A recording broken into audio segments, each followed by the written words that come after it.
इस एपिसोड के पार्ट 2 के शुरुआत में हमने देखा कि सभी दोस्त एक साथ बैठे हुए थे और उस समय वो मौजूदा समय को एंजॉय कर रहे थे। और इसके थोड़ी देर बाद हमने देखा कि वहाँ से सभी किसी न किसी बहाने से जाने लगे और इसके बाद वहाँ पर जो रह गए थे वो थे कवि और पियरमई। और इसके दूसरी ओर हमने देखा कि पीसेंग भी ट्रिप वाली जगह पर आया। तभी नॉट ने उसे देखा और नॉट ने पीसेंग से कहा कि मैंने सोचा था तुम नहीं आओगे, लेकिन तुम यहाँ पर कैसे।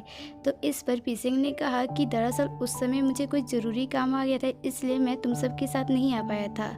और तभी नॉट ने पीसेंग को कहा कि वैसे तुम बिल्कुल सही समय पे आए हो। और इसके बाद सीन गया फिर से वापस पियरमई और कवि के पास, जहाँ पर हमने देखा कि कवि पियरमई के सामने काफ़ी नर्वस था और इसके बावजूद उसने पियरमई से बात करना शुरू किया।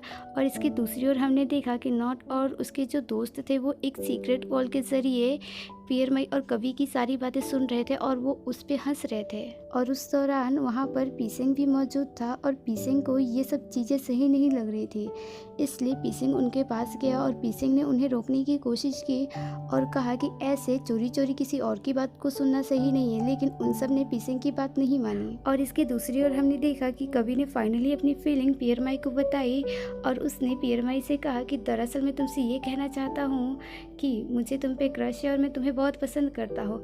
और ये बात सुनकर पियरमई ने कवि से माफ़ी मांगी और उसे कहा कि मैं तुम्हें एक्सेप्ट नहीं कर सकती क्योंकि मेरे पास पहले ही कोई और है जिसे मैं पसंद करती हूँ। तभी इस पर कवि ने मुस्कुराते हुए पियरमई से कहा इट्स ओके। और इसके बाद उसने पियरमई से पूछा कि वैसे जिस लड़के को तुम पसंद करती हो क्या वो पीसेंग है। तो इस पर पियरमई ने कहा हाँ। और इसके दूसरी ओर हमने देखा कि इतना सुनने के बाद पीसेंग ने उस फ़ोन को उठाया और कॉल को कट कर दिया। और इसके बाद अगला सीन था जहाँ कवि अपने रूम में गया और वहाँ पर उसने अपने सामने पीसेंग को देखा। तो उसने पीसेंग से कहा कि तुमने तो कहा था कि तुम नहीं आ रहे, फिर यहाँ पर क्यों आए हो।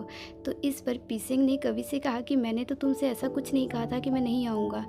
और इसके बाद पीसेंग ने कवि को कहा कि वैसे पियरमई के बारे में तुम ज़्यादा मत सोचना।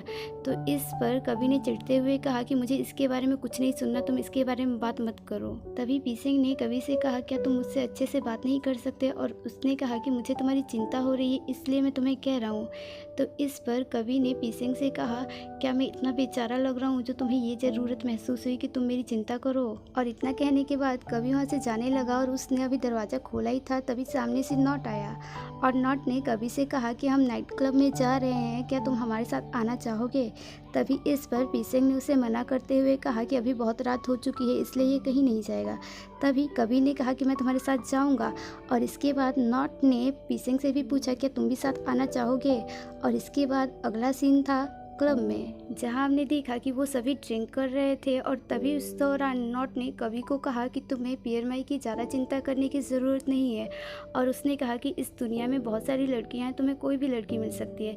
तभी कवि ने कहा कि तुम गलत हो और उसने कहा कि कोई भी लड़की मुझ जैसे लड़के को पसंद करना नहीं चाहती। और इसके बाद कवि ने नॉट से कहा कि तुम जानते हो मेरी उम्र कितनी ज़्यादा हो चुकी है, लेकिन आज तक मैंने किसी लड़की के साथ नाइट स्पेंड नहीं किया है। तभी इस पर नॉट ने कहा अगर ऐसी बात है तो तुम चिंता मत करो, मैं अभी कुछ करता हूँ तुम्हारे लिए। और इसके बाद नॉट की नज़र सामने बैठी हुई लड़कियों पे पड़ी और वो उनके पास गया और उसने कवि के बारे में उनसे बात की।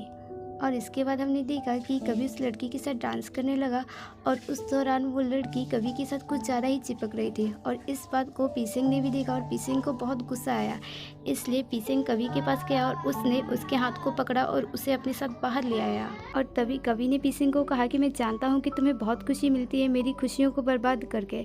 तो इस पर पीसेंग ने कहा क्या तुम इतने ज़्यादा खुश थे जो वो अजनबी तुम्हें ऐसे छू रही थी। और उसने कहा क्या तुम ऐसे ही हो, कुछ समय पहले तो तुम कह रहे थे कि तुम पियरमई को पसंद करते हो। तो इस पर कवि ने कहा कि हाँ मैं उसे पसंद करता हूँ, लेकिन वो मुझे पसंद नहीं करती है। तो ये सुनने के बाद पीसेंग ने कवि को कहा कि अगर तुम उसे प्यार करते हो तो तुम्हें अपने प्यार के लिए उससे लड़ना चाहिए। और इसके बाद पीसेंग ने कवि से ये कहा कि तुम अपनी फीलिंग्स को क्लियर करो और इसके लिए लड़ो। तभी कवि ने कहा कि ये तुम मुझे कह रहे हो। और उसने कहा क्या तुम किसी चीज़ को लेकर क्लियर हो। और उसने कहा कि तुम जानते हो कि पियरमई तुम्हें पसंद करती है। तभी इस पर पीसेंग ने कहा लेकिन मैं उसे पसंद नहीं करता हूँ।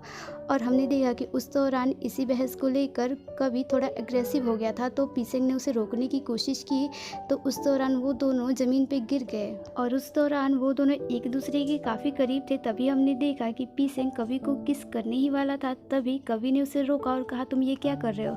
और इसके बाद पीसेंग वहाँ से जाने लगा। तभी कवि ने उसे रोका और कहा कि मैं चाहता हूँ कि तुम अपनी फीलिंग्स को क्लियर कर लो इससे पहले कि बहुत सारे लोग तुम्हारी वजह से हर्ट हों। और इसके बाद अगले सीन में हमने देखा कि पीसेंग ने पियर माई को अपने मन की बात बताई और उसने पियर माई से कहा कि दरअसल मैं तुम्हें पसंद नहीं करता हूँ, मैं सिर्फ तुम्हें एक दोस्त की नज़र से देखता हूँ। तभी पियर माई ने कहा कि ये बात तुम्हें मुझे पहले बताना चाहिए था। तो इस पर पीसेंग ने कहा कि मुझे डर था कि कहीं तुम्हें बुरा ना लगे। और इसके बाद हमने देखा कि ट्रिप उनका ख़त्म हुआ और वो वापस आए। और इसके बाद अगला सीन था कवि के घर में, जहाँ हमने देखा कि कवि ने उसी क्रिस्टल बॉल को ले रखा था और उसने उसे घुमाकर फ्यूचर में जाकर देखने का सोचा कि वहाँ पर क्या चल रहा है।